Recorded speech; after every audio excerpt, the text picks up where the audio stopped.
The Big Story.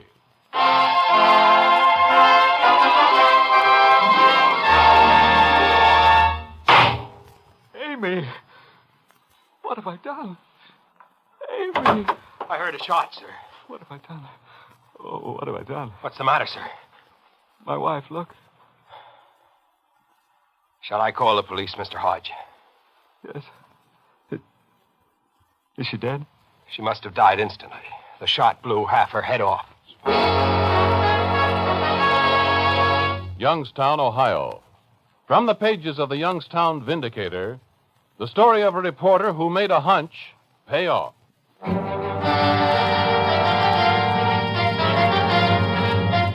Youngstown, Ohio. The story as it actually happened. Bill Griffith's story as he lived it.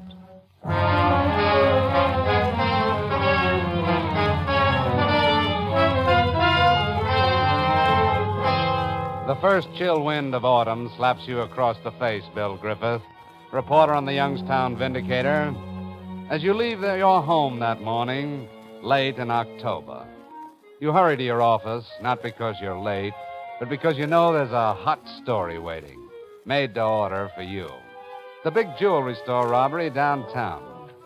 But you never get to that job because there's something else that happened. It's so big that the boss himself is in your office waiting for you. Oh, hiya, John. Don't take your hat and coat off. Okay, I'll get right over. They get much? I'm not putting you on the jewelry job. Lawson's going to cover it. Well, why Lawson? You heard of Clive Hodge? Sure, the big mining millionaire. What's the matter with him? Nothing with him. It's his wife. He just blew her head off accidentally. Get down there fast. I'll try to hold the Blue Edition till I hear from you. I'm on my way.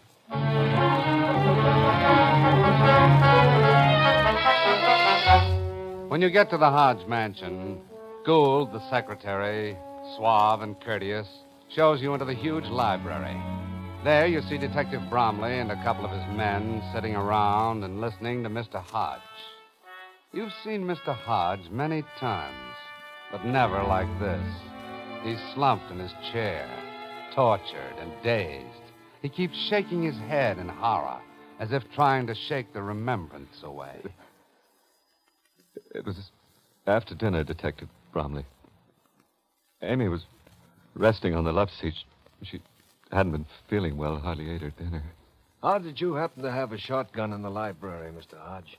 We were nearly robbed the night before. I had an old shotgun in the storehouse. I carry it for protection. I don't know why I did that. I never shot this gun, or any gun for that matter. Go on. Well, she fell asleep on the chair. She looked so uncomfortable, I decided to wake her up. To get her to go to her room. I prodded her with a gun. It went off. I never even dreamed it was loaded. How far was the gun from her head? About 10 inches at most. It was the most awful thing. You look around the room, Bill Griffith. Beautifully furnished, clean. You look at the love seat, a large stain on the side of it, and on the rug. Someone had already tried to clean it. Since the accident, someone had been in this room, cleaning it up. Even the ashtrays. You wonder, what was the hurry? You get up and think maybe you can look around the mansion, maybe talk to a couple of the servants. Where are you going, sir? Oh, just looking around, Mr. Gould. Oh. Any objections? Oh, no, sir. Go ahead and look all you like.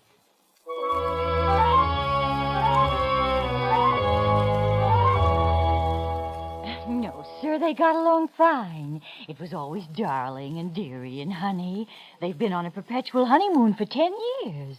Oh, mister, you're looking for something that isn't there.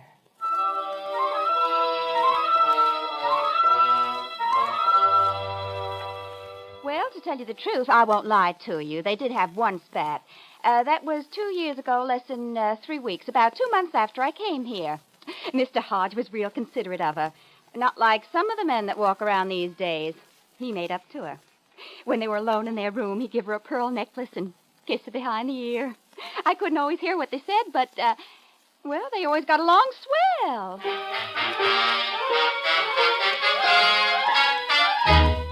I never saw them quarrel, but Then I'm just the gardener. I never did see them much at all. Lucy could tell you more. She was poor Mrs. Hodges' maid. Where can I find her? She went back home. She was fired this morning.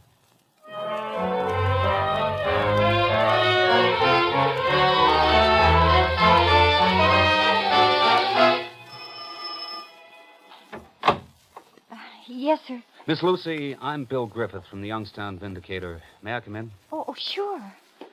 I want to talk to you about Mrs. Hodge. It was a terrible accident, wasn't it? It was horrible. Why were you discharged so soon? I don't know. Mr. Gould gave me 2 weeks' salary and told me there was no need for my services. How did Mr. Hodge and his wife get along? Not too good. They quarreled? No, but he didn't like her. He didn't? How do you know? Well, Hey, I don't want to get mixed up in this. I got nothing more to do with Mr. Hodge, and I'd rather forget the whole terrible business. Did you like Mrs. Hodge? She was real nice and sweet to me. Always gave me a few extra dollars over my salary. He's an old skinflint, he is. Wouldn't you want to help in case it wasn't an accident? You think he... I don't know. I'm trying to find out. Why didn't he like his wife? Well, he had a friend. Girlfriend? Yes. What's her name? It's Madge Carey. She lives over in Belrose. Did Mrs. Hodge know about her? Yeah, but she never let on. Oh, Mrs. Hodge was a very unhappy woman. You know, she once told me that if anything ever happened to her, for me to look behind the Ruald. I never knew what she meant by that. Well, Ruald is a painter. She probably has one of his pictures hanging in a room. It'll be very interesting to know what's behind that picture.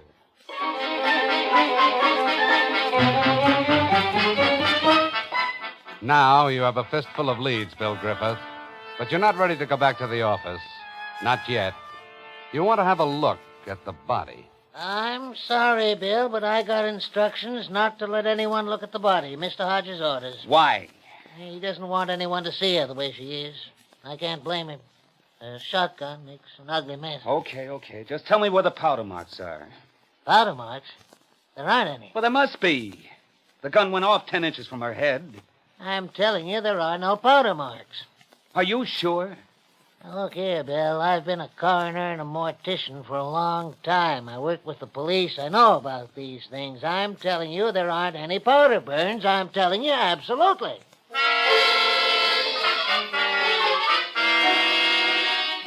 What the devil happened to you, Bill? Am I too late for the Blue Edition, boss? We put that to bed an hour ago. What did you get? Boss, the story was too good. The house is too clean. Everything's too perfect for my taste. So I did a little snooping. And? And now I'm a wiser man. I don't know all the answers, but I certainly picked up a lot of questions that should be answered. Like what? There's only one thing fit to print right now, and that is, why are there no powder burns on Mrs. Hodge since the gun went off 10 inches away? It's just not possible. Let's keep asking that question.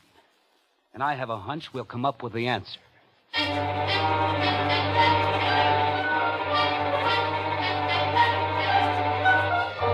But even though the Vindicator hammers away for days on the absence of powder marks, the police decide that it was accidental homicide. But you, Bill Griffith, aren't satisfied with this decision. You go ahead with your investigations and make some phone calls. You try to see Madge Carey, Hodge's girlfriend, but she's away for the weekend. You try to get into the Hodge mansion to take a look at the Ruald painting, but Mr. Gould won't let you get any further than the front door. You're getting nowhere fast until one of your phone calls pays off. Yes? Bill, this is Cliff. Oh, hiya, Cliff. Got anything for me? Honey, after you called, I checked through our policies. Spill it. Clive Hodge insured his wife in New York about a year ago for $15,000. 15,000? But that's not the half of it. He put in a claim for the dough 2 days after her death. Well, isn't that a loving husband? Don't go away yet. He even went to the trouble of claiming and collecting a $100 burial fund because his wife was once a government nurse. You know what? I'm beginning to have a feeling that Mr. Hodge didn't like his wife at all.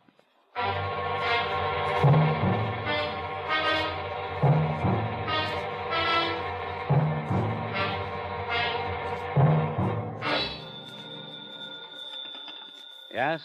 Am I speaking to Mr. Griffith? Yes, who is this? I'm Mr. Gould, secretary to Mr. Hodge. Oh, yes.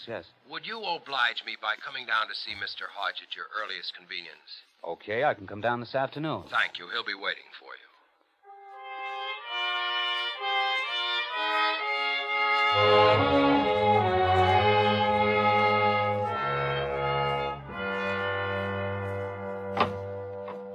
Come in, please, Mr. Griffith. Hello, Mr. Hodge. Mr. Griffith, your paper has apparently been on a crusade against me. I suppose it makes good copy for your readers. We're merely asking that someone answer the question we're asking. You mean about the lack of powder burns? That's right. I wish I knew the answer. There are a couple of other questions that have been bothering us. Well, I'd be very glad to answer any questions at all. You're a close friend of Madge Carey, aren't you? Who told you that? Well, what difference does it make? I know her slightly, that's all. Seems strange that you should buy her a new automobile if you know her slightly. That was just a business deal. You also applied for a collection on your wife's insurance 2 days after a fatal accident. My business manager, he probably took care of that. I had no idea that he made application so soon. You also collected a $100 burial fund 3 days after her death. It's hard for some of the people in my office to consider that an act of deep mourning. Mr. Griffith, I don't care what your paper thinks. If necessary, I'll put a stop to these ugly stories, and I can do it, too. You can go back to your editor and tell him that I'll break your paper if he doesn't leave me alone. Now, you get out of here.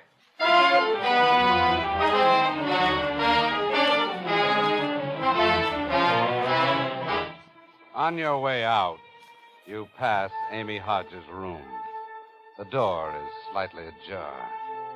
The Ruoff, the painting. You step carefully into the room, Bill Griffith, and close the door. You look on the walls. There it is. The Ruoff painting. You have to stand on a chair to get at it. You take the picture off the hook. And you look behind it. There's a piece of paper stuck into the back of the frame. You take the paper. Huh? What are you doing here? Well, I was just admiring your pictures, Mr. Hodge. You were snooping. Didn't I tell you to get out? Well, I was on my way out when I saw this picture. Before I throw you out, hand me that paper. That paper, Mr. Griffith? I found it by accident behind the painting. It reads, "I'm afraid of my husband." It's a woman's handwriting. You're not leaving here. I'm going to call the police and have you arrested for breaking into my wife's room. You're very confident, Mr. Hodge. But don't depend on that good conduct ribbon the police gave you. They might take it away. I know you're a powerful man around these parts, but so is the Vindicator. It usually lives up to its name. Avenging justice. If you're guilty, believe me, we'll find you out.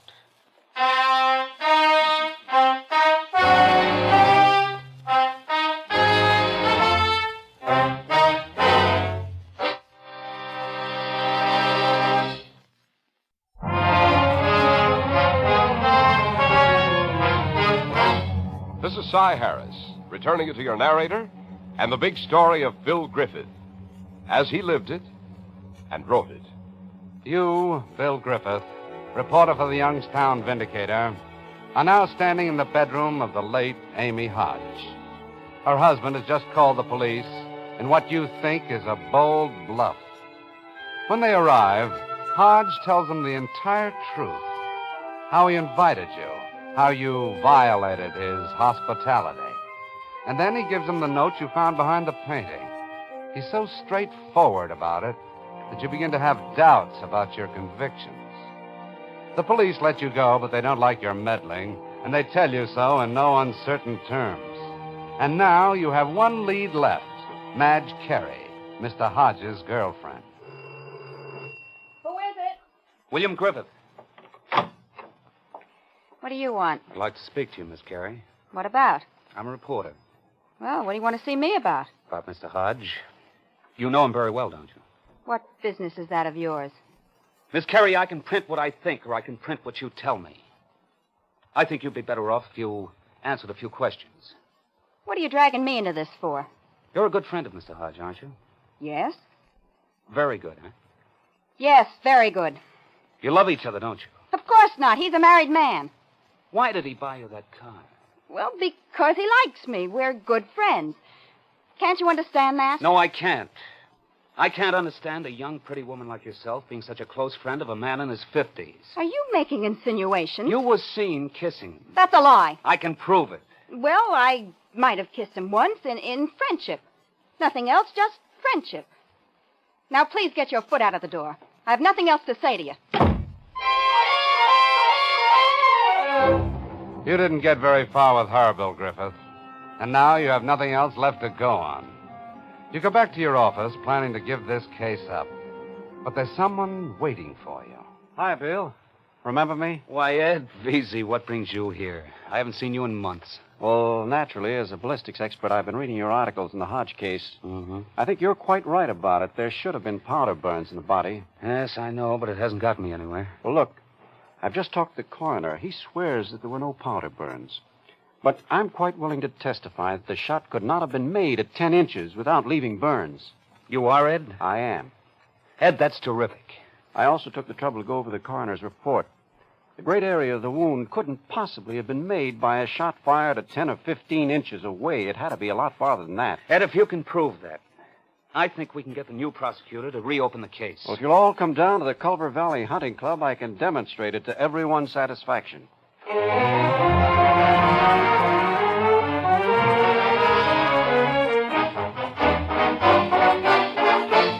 Look, Bill, I've only been prosecutor for a short time. The case is officially closed. The verdict is accidental homicide. Why should we reopen it now? I've got a lot of reasons why this case should be reopened.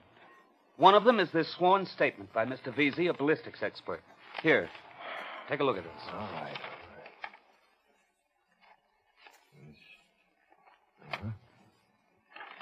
Well, suppose it wasn't fired at 10 inches.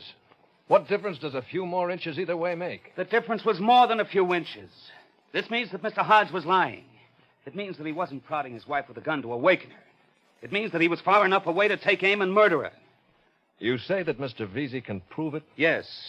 He's willing to conduct a series of tests down at the Culver Valley Hunting Club. All right, I'm willing to be shown. There's one more thing. Like what? I'd like you to ask Mr. Hodge to come down. He'll never do it. From what I know about him, I have a hunch he will.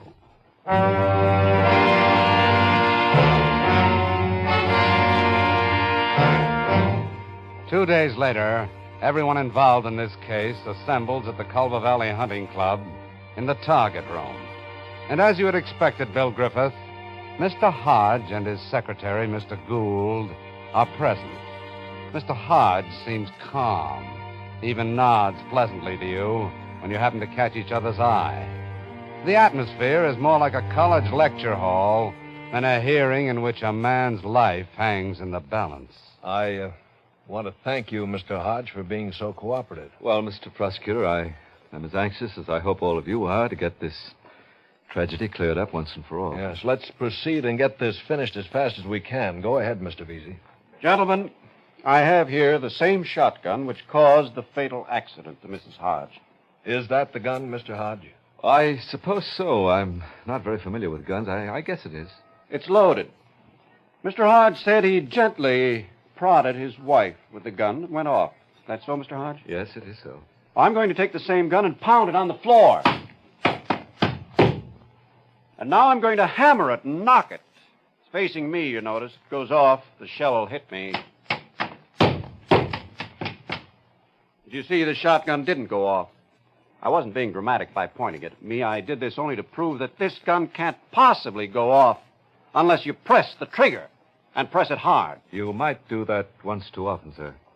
You can hammer it on the floor 1,000 times and it won't go off. The 1,001st time it might fire. Mr. Veazey, Yes? do you consider it impossible for the gun to go off without pulling the trigger? Nothing is impossible, Mr. Griffith, but it's so unlikely that I was quite willing, as you saw, to point the gun at myself while pounding and hammering it. Do you have any other tests, Mr. Veazey? Well, Mr. Prosecutor, I've brought here a slaughtered pig. Uh-huh. I'm going to fire the shotgun at it from a 10-inch distance. Will you people move to this side? Surely. All right. Thank you.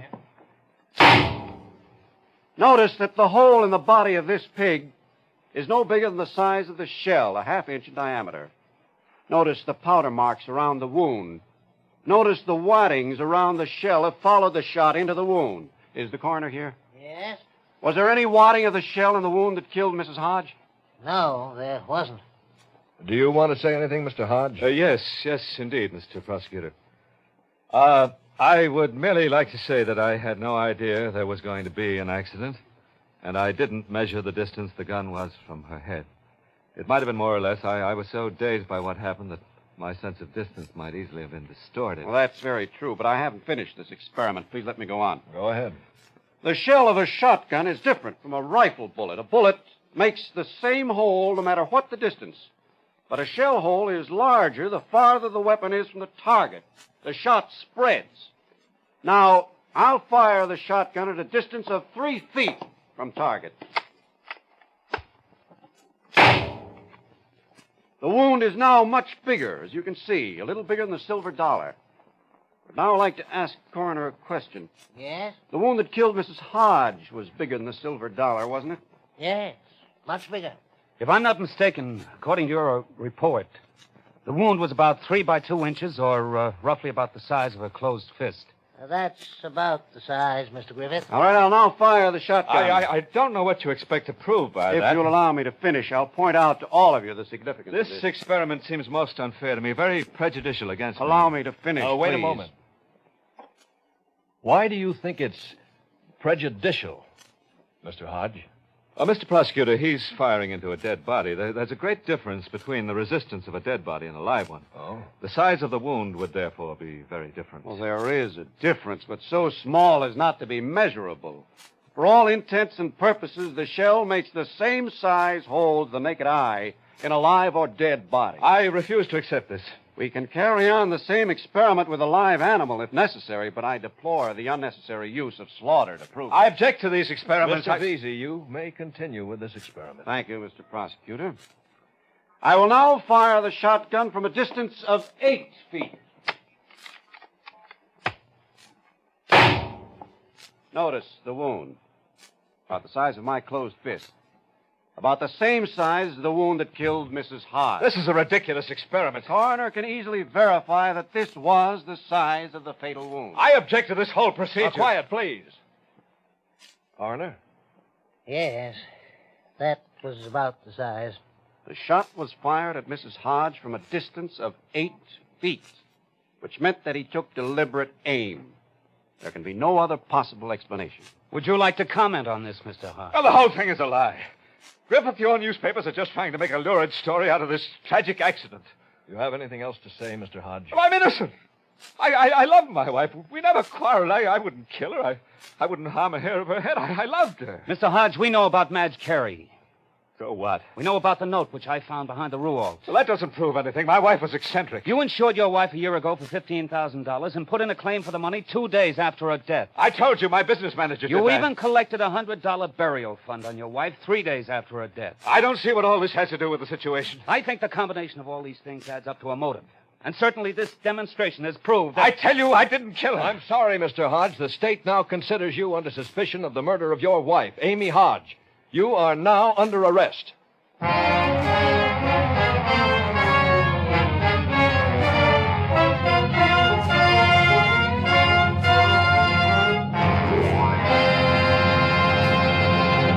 Now we read you that telegram from Bill Griffith of the Youngstown Vindicator. Suspect in tonight's big story was brought to trial. His suavity and polish and his calm demeanor did not fool the jury. He was found guilty of murder and sentenced to life imprisonment in the Ohio Penitentiary.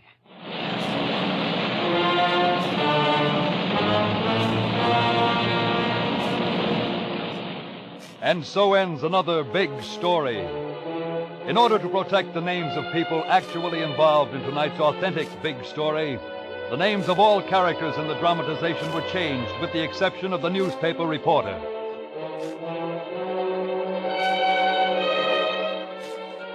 The Big Story has been a presentation of the United States Armed Forces Radio Service, the voice of information and education.